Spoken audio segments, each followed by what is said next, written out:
To start off this video, I wanted to tell you guys something in Morse code, only to realize I don't know Morse code.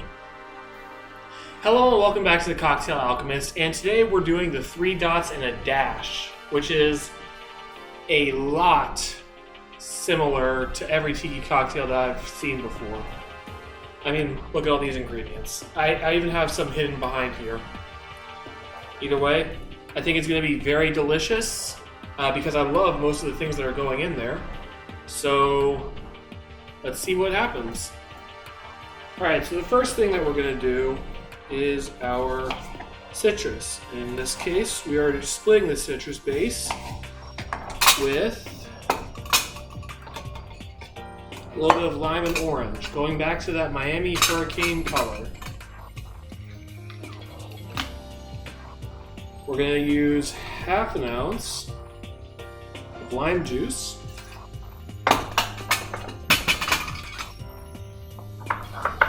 as well. We're going to use the same amount of orange juice. And orange juice is, in the opinions of many, the most problematic juice in a cocktail that can exist. I don't think it gives a whole lot of flavor aside from that orangey flavor, which is pleasant, but when it's used too much, like I think it possibly could be in this cocktail, I just don't think that it adds anything. Maybe I'll be proven wrong. Next up, we've got bitters, and we're doing a single dash of Angostura. Dash didn't really come out. So we'll use another. Now for our sweeteners. In this case, we only have one, which is a little bit odd, unless you count the velvet falernum, which we'll add in a bit. We're going to use the same amount of honey syrup as we did the 2 juices. So we got half an ounce of honey syrup.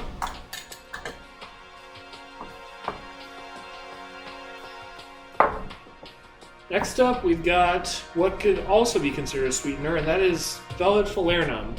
A lot of people make their own velvet falernum, and in fact, I know Toby Maloney's book, The Bartender's Manifesto, has a recipe for it. I just tend to use the commercial velvet falernum because I just like the flavor of it better, even compared to ones that I've made in the past. Maybe I just need to find the right recipe, but I just haven't done that yet. I'm going to use only a 1/4 ounce of the velvet falernum.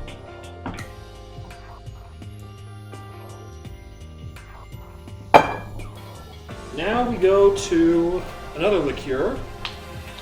We're going to use a 1/4 ounce of allspice dram. And as I'm always going to say with this stuff, a little bit of this goes a long way. I've made at least 10 cocktails with this, and the bottle's like an eighth gone.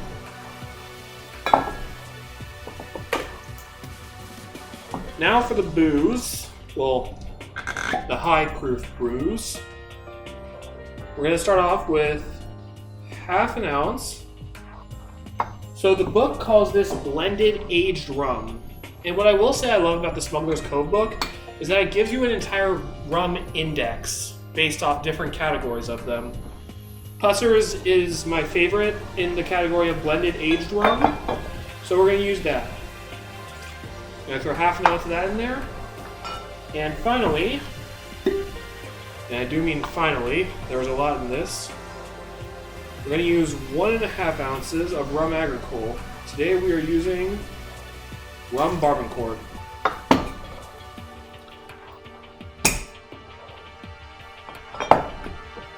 Alright, so to this, we're going to add some ice. We're going to add 2 different kinds of ice.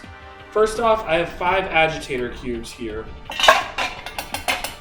And the book says to add agitator cubes just to really get some air in there. However, on top of the agitator cubes, you want to add a little bit of crushed ice to really get the dilution. We're just going to add about 1 ounce of crushed ice. And we're just going to snake this baby in. And we're going to blend it.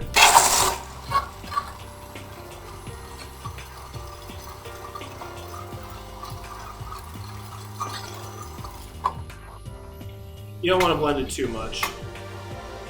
Just about like 5 to 7 seconds will work perfectly.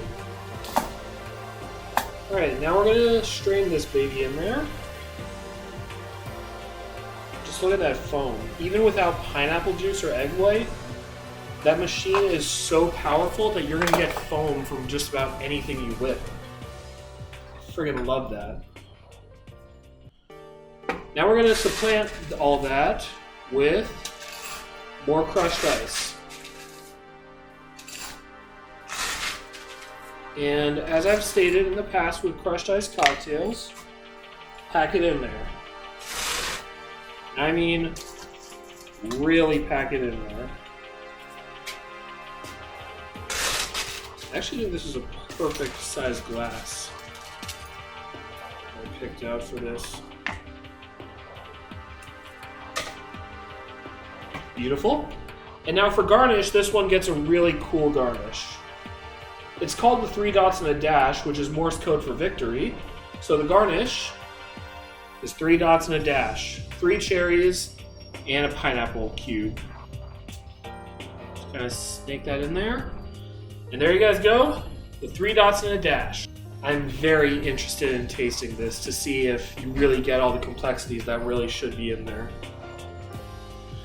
All right, here we go.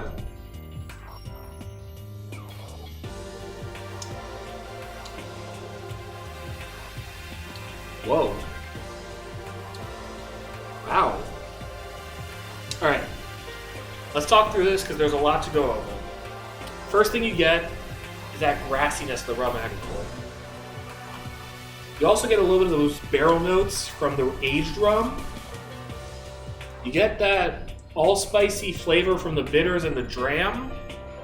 The honey's adding a nice savory quality to it.